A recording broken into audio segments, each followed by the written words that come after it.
Israel కి Iran కి మధ్య గొడవ ఇప్పుడు కాదు, ఎప్పటి నుంచో ఉంది. 1979 కి ముందు వరకు ఇరాన్ ఒక వెస్టర్న్ కల్చర్ ని ఫాలో అయ్యే country. And shockingly Israel and Iran two friendly nations అప్పుడులో. 1979 లో మొహమ్మద్ రెజా మొనార్కీ రూల్ నచ్చకపోవడంతో అక్కడి పీపుల్ మాస్ ప్రొటెస్ట్ చేసి రెజాని రూలింగ్ నుంచి తీసేసి రుహల్లా ఖమీనీని గెలిపించుకున్నారు. అండ్ ఆఫ్టర్ 10 years ఆయన చనిపోయిన తర్వాత ఆ సుప్రీం లీడర్ ప్లేస్ ని అలీ ఖమీనీ టేక్ ఓవర్ చేసుకున్నారు. అప్పటి నుంచి అక్కడ రిలీజియస్ పొలిటికల్ సిస్టమ్ స్టార్ట్ అయింది. సో అప్పటి నుండి ఇజ్రాయెల్ కి ఇరాన్ కి మధ్య ఐడియాలజికల్ అండ్ రిలీజియస్ డిఫరెన్స్ ఉన్నాయి.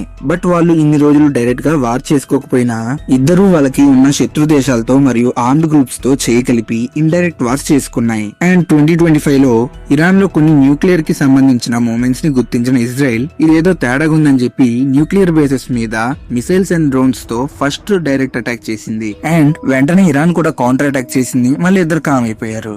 అండ్ ఈ 2026 లో ఇరాన్ లోని పీపుల్ ఇస్లామిక్ రెవల్యూషన్ మీద ప్రొటెస్ట్లు చేయడం స్టార్ట్ చేశారు.